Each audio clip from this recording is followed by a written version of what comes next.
What's going on, guys? K-Dub here with another episode of Crypto Zombie. Welcome back to the channel. Hope you're having a great day today. Now, I know I haven't been making a lot of updates recently, but I mean, Bitcoin is still just in this consolidation range, and it's just getting tighter and tighter and tighter, and we know it's basically coiling up like a spring. The biggest question is obviously whether or not we're going to get the, the Bart Simpson, or whether or not we're going to get a continuation to the upside. Actually, it's kind of funny mentioning Bart Simpson. I'm not going to play the clip right now, but they did just have an episode in which Bart was in fact turned into an NFT. So I don't know what that means. Bart Simpson, is that a little bit of a hint? I don't know. Should we take it that way? Well, probably not necessarily. We need to see really what's happening, but it looks like mainstream is getting interested in crypto again. And as we do know, if we look at the historical trends for Bitcoin, quarterly returns tend to be pretty positive generally in Q4. Obviously, we do have some pretty nasty ones. And then when we look at having a nice October, we often tend to see a nice November follow. There were 3 instances in which we didn't, but generally speaking,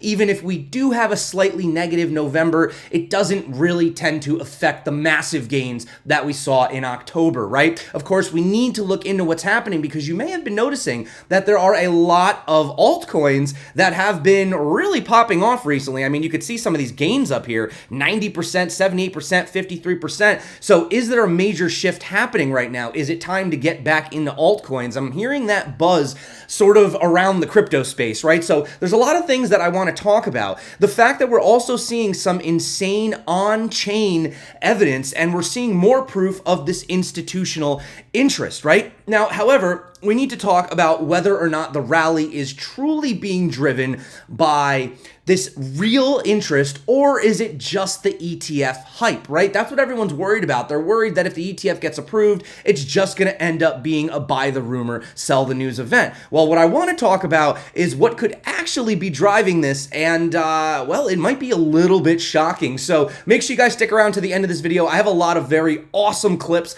that I want to play you guys that I know you're going to love. So great to be back. I love you guys. You're awesome. Don't want to waste any more time. If you're not subscribed, turn on the bell notifications because these videos are coming out sort of at different times, right? So, obviously, let's just dive in. And I thought it'd be really funny to just kind of start off with this clip. There's been a lot of naysayers in the space, a lot of people who have called for crypto to crash or go to zero, a lot of people who have flipped their tune on it even. But don't forget, guys, 9 years ago, we had Dave Ramsey saying that Bitcoin was stupid and it was pretty much this worthless investment. Now, this video came out and Bitcoin was only $550 at the time. So just to put that into perspective, Bitcoin has literally done a 63x since this video came out. All right, so as I went to upload the video, I actually got hit with a copyright claim from the Dave Ramsey group. Apparently, they don't like the fact that they were wrong about Bitcoin, so I'm not going to be able to play that on the episode today. I will post it over on my Twitter X, though, if you do want to follow that. So gonna just cut that part out and dive right back into the video. So I thought that would just be fun to start with. Now, I am gonna get to the TA at the end of this video. Again, not much has happened, but there is something that's going on non-related to Bitcoin that might be of interest, especially if you are thinking now is the time to get into the altcoins, right? But, one thing we can say is that look at this on-chain interest. Just in over 700,000 new Bitcoin addresses were added in just November 4th. So this was in just 2 days ago. That's insane. Now, you might say that this is just, individuals creating multiple wallets. That's fine. That's a possibility. But 700,000 new wallets?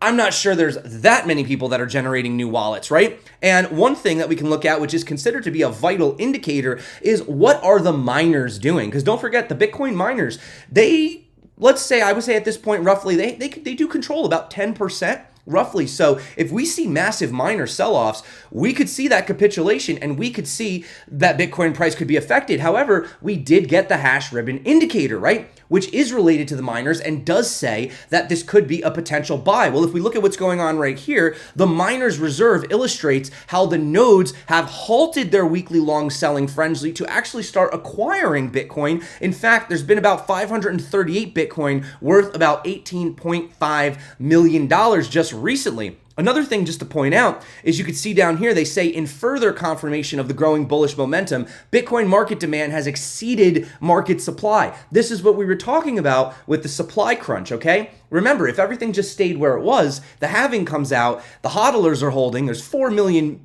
missing, right? Simple supply-demand, economics here. According to the aggregate order book from Into the Block, the bulls have placed orders of 55,000 Bitcoin around current prices, whereas the bears have been selling only around 43. So there's obviously more demand, which is outpacing this selling, right? Now, we are seeing a little bit of an equilibrium. Obviously, there are OTC deals that do not get reflected. But, if we come over here and have a look at what basically Tom Lee was saying, and he's over at Fundstrat, he's talking about the fact that this is actually institutional demand. We've discussed the CME futures, but, he commented on this as well. You still a Bitcoin bull?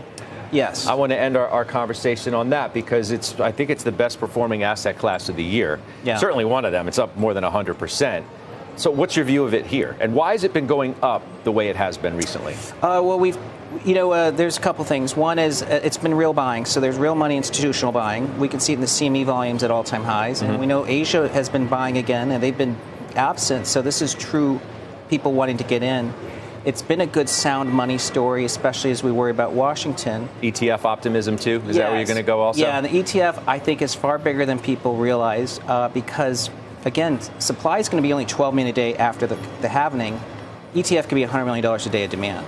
But, again, is this all just ETF hype? Is that what it is? Is it just ETF hype and as soon as this comes out, that's it? Well, interestingly enough, QCP Capital said that the latest rally was actually less about spot ETF development and more about macro forces.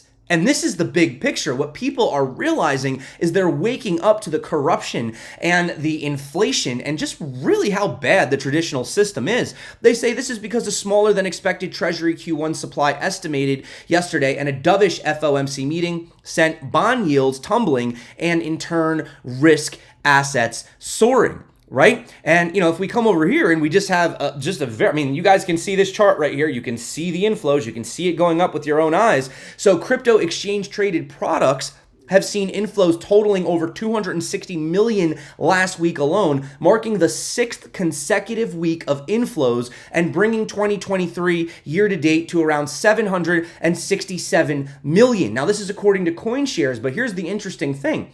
So the inflows to date are 767 million. Now, if we look at all the inflows that we had last year total, that was only 736. So not only are we 30 million above last year, but we still have 2 more months to go.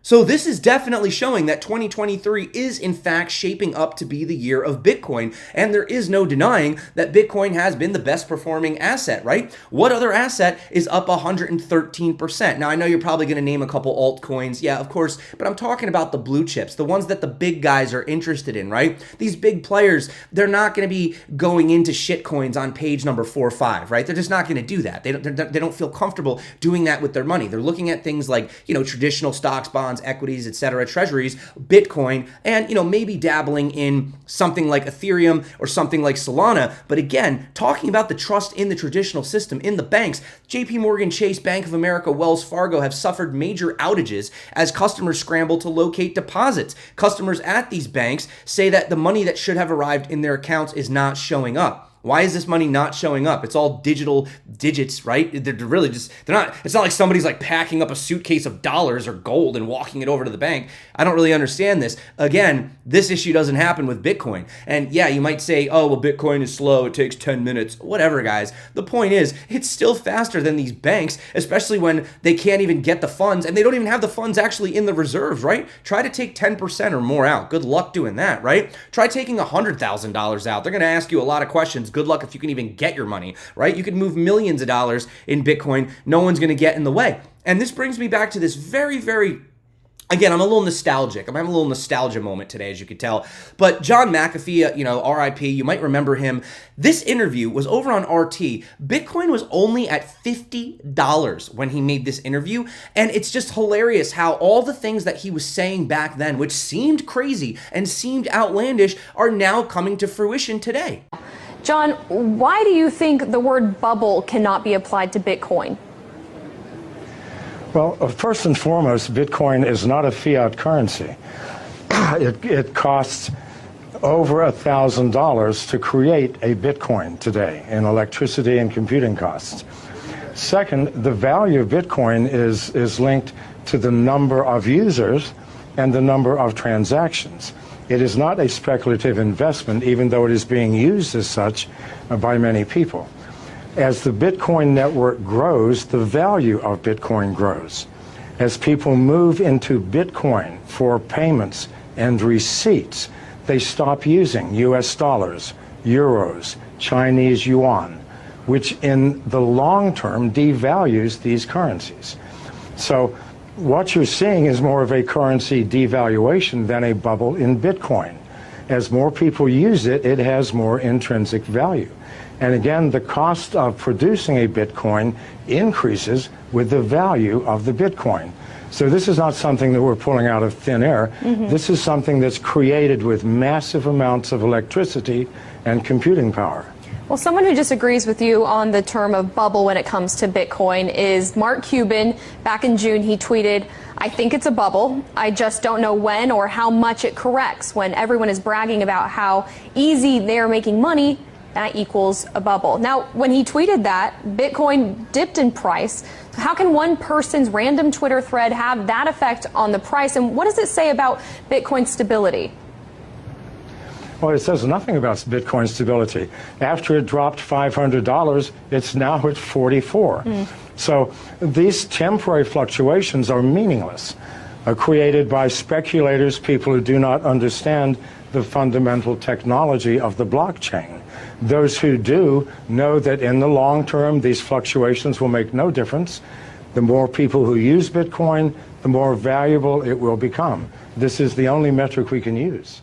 You gotta love the Mark Cuban thing too. I mean, come on. Now that guy's like he flip-flops. He's into Bitcoin. He's not into Bitcoin. He'd rather have bananas over Bitcoin. I don't know what's going on with Mark, but eventually we know that they all come around. Now, this was a funny post. I just want to read this to you. This is just a little bit of humor. So someone said, and this is going a little bit viral, you may have seen it over on Twitter, "I work at McDonald's and we have these little cards that we give to customers when we mess up their order that lets them redeem the card for a Big Mac. Just recently we received a box of these special coins. They are going to serve the same purpose. If you have one of the coins, you can exchange it for a Big Mac. It's the 50th anniversary, and now I'm far from an economic expert, so this may just be a stupid question. But since our money has no value anymore, since it was taken off the gold standard, whereas these coins from McDonald's are backed up by Big Macs, does that make them a more stable currency than our own money?" Now, obviously, this is a joke, but the fact that you actually can redeem a token and get a Big Mac, what can you redeem $1 for? Nothing. There's nothing you can redeem it for. All you do is you give your dollar to somebody else, and there's nothing actually backing it, right? I mean, geez, look at, over here, we had Alan Greenspan. You remember when he said, "Hey, don't worry about the debt. We could just print our way out of it." Are U.S. Treasury bonds still safe to invest in?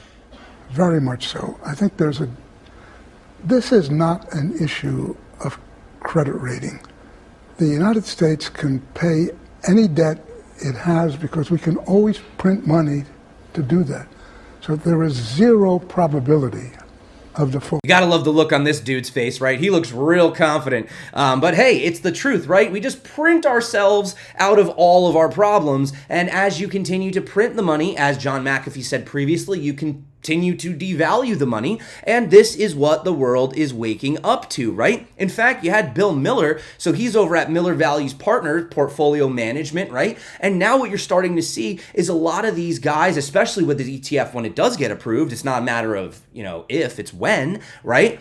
They are starting to recommend allocations, and they're going to start with 1%, 2%, maybe go up to 5% at some point. And when you're talking about trillions of dollars in assets and you're talking about 1 to 5%, you're talking massive fluctuations in market cap, especially with something as low of a cap still to this day as Bitcoin. Well, I think it's really important that we differentiate between Bitcoin and crypto. So crypto was convicted yesterday on 7 counts of fraud. Lying to people about what you're doing with their money is wrong. The beauty of Bitcoin is that's not an issue. There is a very clear digital ledger maintained by computers and a very clear protocol out there that's visible for everyone to see. Bitcoin is very different from crypto. So crypto was convicted yesterday. Bitcoin is still going very, very strong. The network's as strong as it's ever been. There's more users than there's ever been. So we continue to see very positive trends in Bitcoin, not so much in crypto. What is the most positive trend? And do you believe that it's largely, especially with some of the price action that we've seen recently, that seems to have been driven not so much by what's taking place in trials, but more so by some of the ETFs that could be set for approval? Yeah, I think the big picture trend is that Bitcoin is the best performing asset in 9 of the past 12 years. It's been up 3 out of 4 years. People tend to focus on the very short-term fluctuations and the volatility. But the reality is there's a real demand globally for an uncensorable asset where the regulators can't change the rules and the measuring stick over time. So I think another thing that's driven Bitcoin's appreciation recently is the massive debts we're racking up in the U.S. Deficits are going up, debts are going up, and someone's going to have to pay for that ultimately, and it's going to come from money printing. And again, he's poking a little bit fun at SBF, right? He did get charged with all the accounts. I mean, did we not think that was going to happen? Obviously, he needed to answer for what he did. So, is there that differentiation between crypto and Bitcoin? Well, as you guys know, I am massively Bitcoin. People think I'm a Bitcoin maximalist. I'm probably as close to being one as you could be one without being one, because I do see value in some of the other protocols. I use Ethereum pretty much on a daily basis. I mean, I actually technically use Ethereum more than Bitcoin, if you want me to be honest. So, I'm not going to take it away from that. But anyway, getting back to the Bitcoin narrative, he goes on to talk about the future outlook and, the halving versus the demand, etc. So what's the next lever for Bitcoin, you think? I mean, are we really going to get back to the highs that we saw in 2021? I think next year, the halving, if you look at historical patterns, to the extent they hold again next year, the halving means a reduction in the marginal supply of Bitcoin. If the demand does not change and the marginal supply effectively gets cut in half next April, there's only one clearing mechanism for that. It's higher price. So, there's all kinds of positive trends. The fact that fiat currencies have an almost perfect track record of failing over long periods of time. Bitcoin's much harder for people in the US to understand, given that we have a clear rule of law and very clear processes to expand the money supply. But the reality is the money will be printed. Bitcoin's supply is very clearly laid out, and that's a huge benefit for Bitcoin holders. And that is the big problem, is when you talk about the average person, they can't differentiate the difference. They don't understand the fact that SBF was a person. FTX was an exchange. It was centralized, right? And a lot of these cryptos, a lot of these VCs, as we know, right, it's just been these sort of big cash grabs, these big pump and dumps. And I'm not saying there won't be a time for that. And trust me, in the bull market, you can bet I'm going to be gambling. I'm going to be gambling on the altcoins because we know what happens. We know what happens to some of these coins, right? But of course, the major focus is still right now going to be on Bitcoin. Bitcoin needs to be the winner. It needs to be the one at the forefront, right? And yes, there will be other crypto projects over time that will have their place. But, Samson Mao, again, reiterating on the fact that, crypto and Bitcoin, SBF and decentralized protocols, right? They are not the same, and people still don't really have that understanding yet. 110 years in prison. What do you think about SBF? Well, it's good that it's over, but the important thing to note is there are going to be more SBFs because most people don't understand Bitcoin, and they're still investing in things like FTX, where they're creating their own token, like FTT and whatnot, and they're using that to borrow and do fancy things with it. And they're able to convince a lot of venture capitalists, politicians too, that these are legitimate businesses. So there's going to be another SBF. And I think there are probably going to be more blowups in the future too of cryptocurrency projects, maybe Ethereum. So there's going to be more. And this is why we have to keep getting the message across that Bitcoin is different than everything else. Bitcoin is not FTX. Bitcoin is not a cryptocurrency like Ethereum, Solana, et cetera, Bitcoin is in its own league. It is actually decentralized and permissionless and immutable. So that's just the point we have to keep driving home, because there's never going to be a stop to SBF-like frauds in the world. But I'm glad personally that it's over, because it's a nasty chapter, and I think it definitely slowed down the growth of Bitcoin in some ways, because the mass market doesn't yet understand the difference between Bitcoin and everything else. So as we wait over here for the ETF, we actually had big news in Hong Kong. Their Securities and Futures Commission is making a big move. They're now letting everyday people invest in crypto exchange traded funds. So ETFs over there, of course, there are some safety steps involved. They want to make sure that, the average person doesn't get hurt, etc. But ultimately, yes, this is good moving forward. So let's dive in. Let's have a look at what's been happening in the charts. So on this weekly, even though, yes, it is only Monday, we do have another full week. We need to ride this candle out, but it does look like we may potentially get the full reversion of this EMA indicator, right? We're just waiting for these last little moving averages right here to flip. And, what ends up happening? Well, once you get that full-on flip, you can see right here, here's where we got that flip. What happens? It usually goes into consolidation mode. And, generally speaking, that is the bull. Now, obviously, this consolidation right here, this was, 24 weeks of consolidation before we had that big move. So 24 weeks, well, you do the math, 4 weeks in a month, we could be due for some more consolidation. It doesn't necessarily mean we're going to go straight to the moon. Now, obviously, an ETF application possibly could be that catalyst short term, but ultimately we have been maintaining this trend. And you could see if you take the peak from way back here, and you carry it out, you could see that there's been some really interesting interactions with this trend line. Generally speaking, we don't stay below it for very long. And when we do, it tends to be the ultimate opportunity for buying. And as you guys can see right here, we did stay below that right here, right? We put in a double bottom right here, and it has actually acted right here as that support. So, even if we were to go down to this line, that would be around $28,000. And it might be, we might be just saying that for the most part, that is the lowest opportunity you might get for Bitcoin unless there's some catastrophic event, right? We have moved above all the major moving averages. We moved above the major downward sloping trend.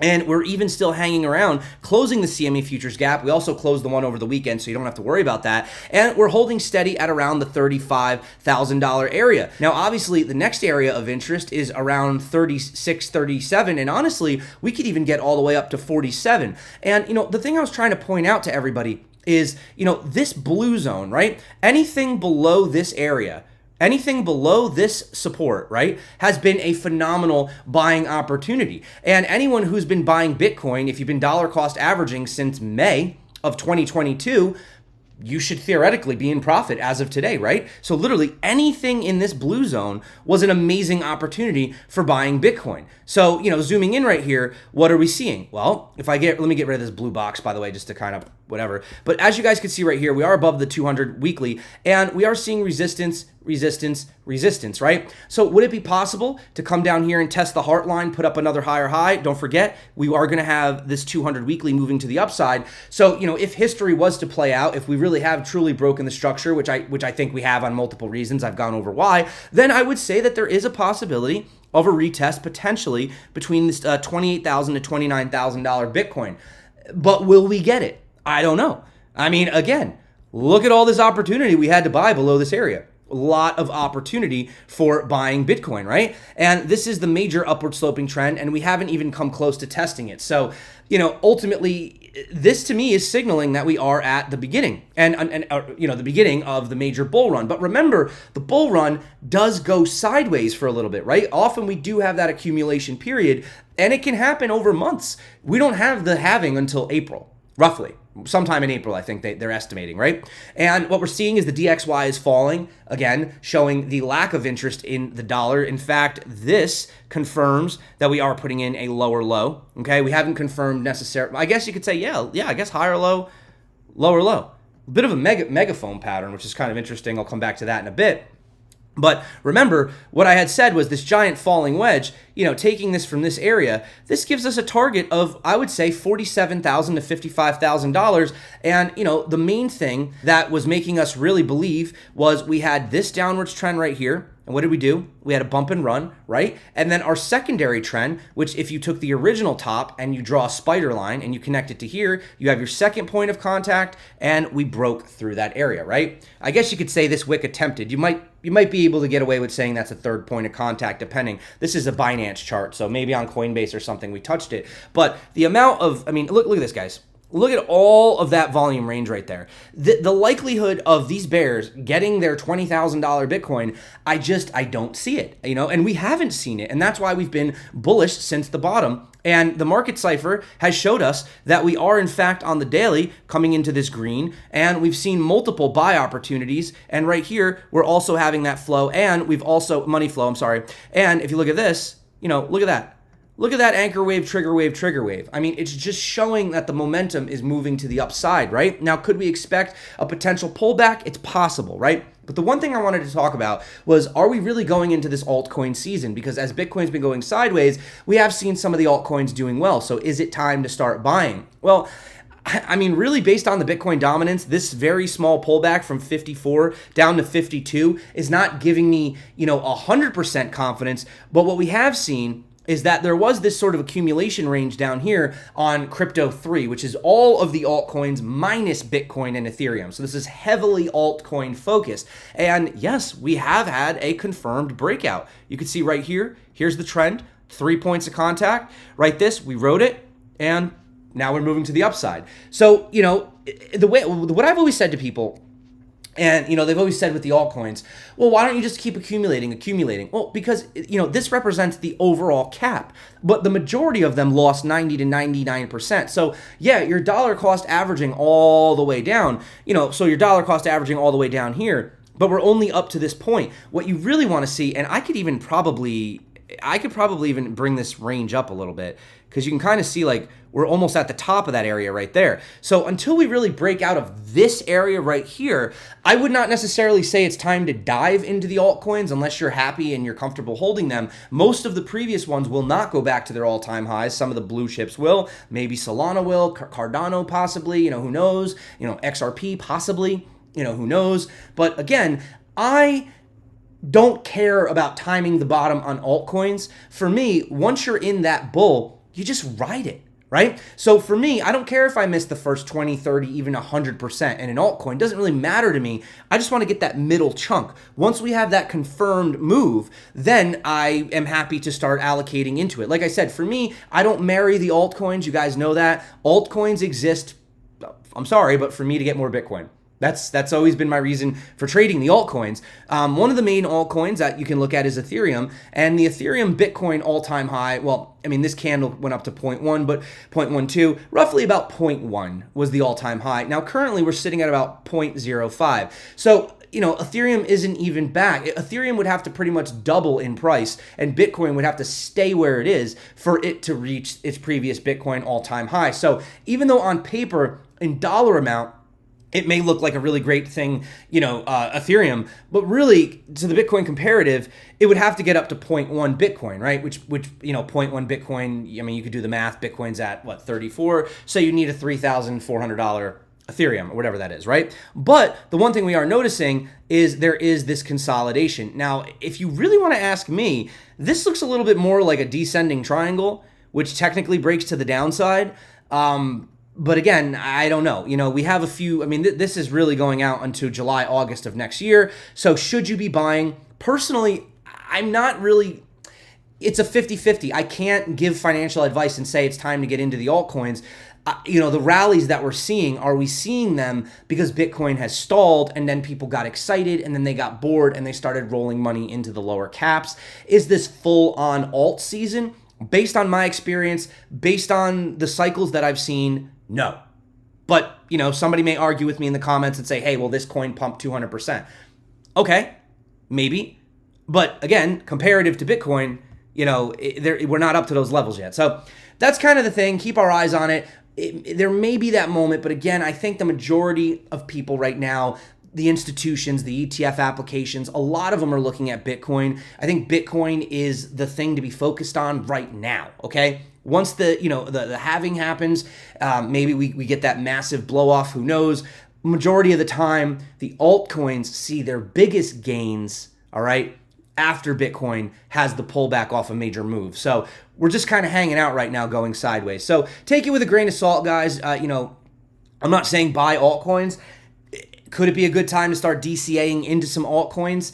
If you believe in them and you're willing to potentially hold them for the next 6 months, Possibly. For me, I'm still a little skeptical right now. But that's just me, guys. Once I see a major deviation, something that's really showing me, like, get into the altcoins, fine. But I would rather hold Bitcoin, maybe some Ethereum, whatever, than try to speculate right now because, one of your friends' coin pumped 80% overnight and you're having FOMO. So now you want to go and buy it.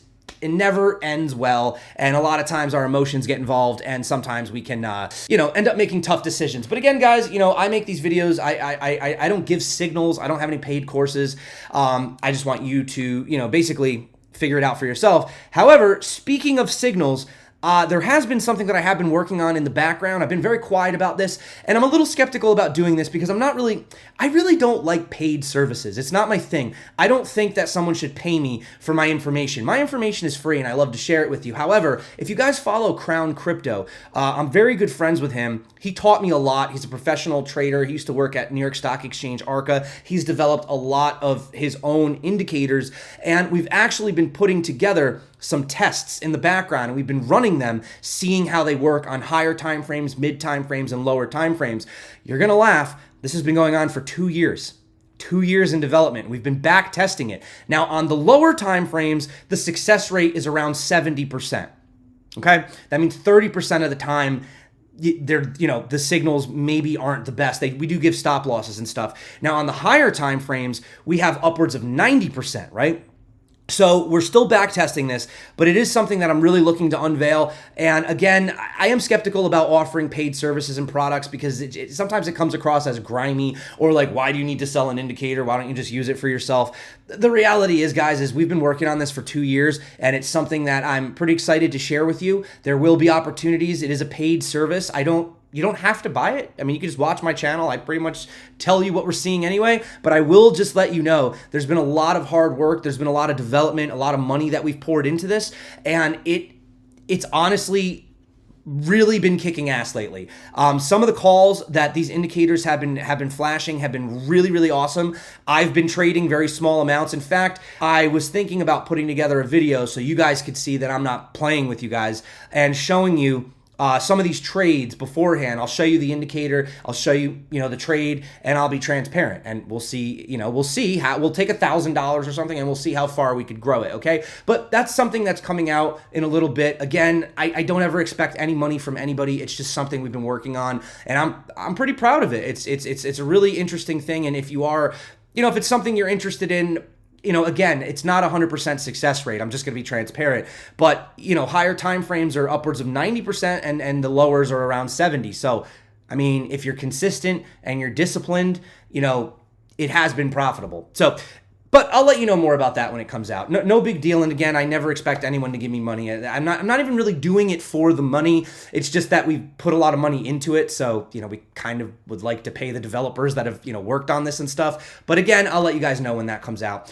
Also, another thing I've been working on, I know I'm kind of going on here. I've been talking with this exchange, this up and coming exchange. I've been doing research and talking with these guys for, I would say, about 6 months now. And I think they're going to be an absolute game changer when they come out. I don't believe it's going to be like an FTX type of a thing. It's very legit. I know all the guys involved. And some of the features that they're going to have rolling out are going to be really, really awesome. So, in the meantime, if you guys do want to learn how to trade, you can check out the tutorials over here. These are good. Femex and CoinCatcher, great for no KYC. But that's it for me. I've rambled on, guys. Thank you for sticking around to the end. We got a lot of stuff coming on. Just get subscribed. I'll let you know about everything. Follow me on Twitter. I love you. Until next time, stay crypto. And of course, peace out.